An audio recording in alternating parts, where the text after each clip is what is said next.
talked about this yesterday. There was a shooting over the weekend in Houston at a mega church, and it was a woman that opened fire between the ages of 30 and 35. The preliminary information was not very good. And it turns out that this shooter has got a pretty checkered past. Now, some of the headlines of this is going to be that this is a transgender woman, so that's going to be a part of the big headline. But it's where it goes a level deeper. She had Palestine written on the gun, but according to neighbors, she had been dealing with, so she has a long criminal history, an immigrant from El Salvador, I believe, but she has a long criminal history, and neighbors, this is the headline, Texas neighbors said they tried to sound the alarm about the church shooter for months. This is a narrative that we have been watching for a long time with these kind of violent outbursts. I said when I talked about this, I don't know many of the details, but we are going to find out, chances are we are going to find out that there were some serious issues and signs here, and that's what it turns out to be. The late Monday afternoon, they held a news conference. Some women held a news conference in the driveway of a home to describe what they say they've been enduring and to criticize what they say was officials' failure to respond to their reports about the suspect.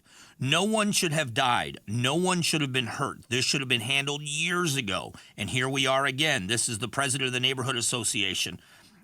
They said that they had talked about this with authorities for a long time, that this had been a serious issue that they were dealing with. Now, I will tell you, if you look at some of these shooters and what they've done, you've got Jared Loughner down in Tucson, and that was the horrible shooting of former Congressman Gabrielle Giffords and also many other people. A young girl was killed. A judge was shot. Others were shot and killed at this scene. And when they started looking into Jared Loughner's past, they didn't have to go very far. He had been asked to leave community college because of mental health issues and asked to leave until he got help. Some of his friends and neighbors were very concerned about the deterioration of his mental health. There were people that sat in classrooms with him. There was a girl that said she sat by the door with her purse on her lap during class in case something happened. One of the school shooters, I believe the one in South Florida, when that shooting happened, there were students that said, we knew who it was when it happened. They used to call that kid school shooter. Go all the way back to the Virginia Tech shooting. And that person that committed that act, that heinous act of murdering people on that campus, he was asked to leave campus. James Holmes in Colorado, the shooter that went into the movie theater and shot up that movie theater, he was a graduate student.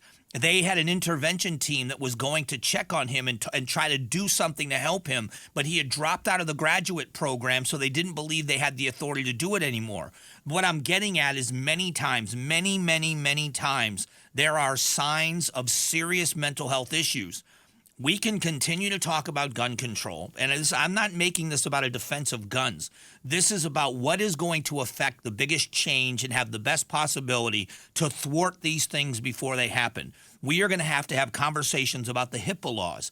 When can you intervene? How do you protect someone for themselves? We know you can't arrest somebody or convict them of a crime they haven't committed.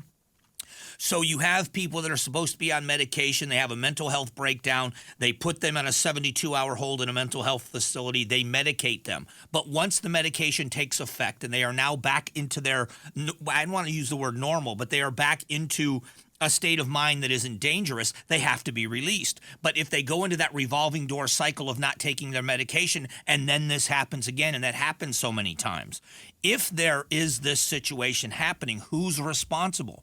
You can just have a press conference and say the authorities are responsible, but what you're going to hear from the authorities are there's not much we can do. The laws have got us handcuffed, that we can't do anything until something happens. So it's frustrating to everybody across the board. But unless we start having conversations, and it is a constitutional conversation, to have somebody arrested for what they might do is something that is absolutely against everything we believe in. So what do? This is the conversation that we should be wrestling with. This is the uncomfortable constitutional conversation about severe mental health issues where people are dangerously mentally ill. Because to say mental illness is terrifying because it's like any other illness. It can be a common cold. and it could be you could be diagnosed terminally ill and everything in between. And it's no different with mental illness. And to stigmatize mental illness is going to prevent people from ever uttering the words mental illness because they're going to be afraid their life is going to change. They're going to be suspects.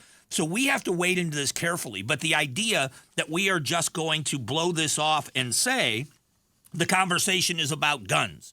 No, it isn't. It is about people that are dangerously mentally ill. How do we get them help so they're not a danger to themselves or a danger to other people without violating their constitutional rights? That conversation is going to go much further into solving this problem or greatly diminishing these attacks than the other conversations we've been having. And this is unfortunately one more case of that happening.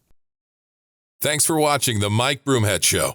Tap to watch and listen to the new season of Amazing Arizonans, a KTAR News podcast. You can also click the button in the middle to subscribe.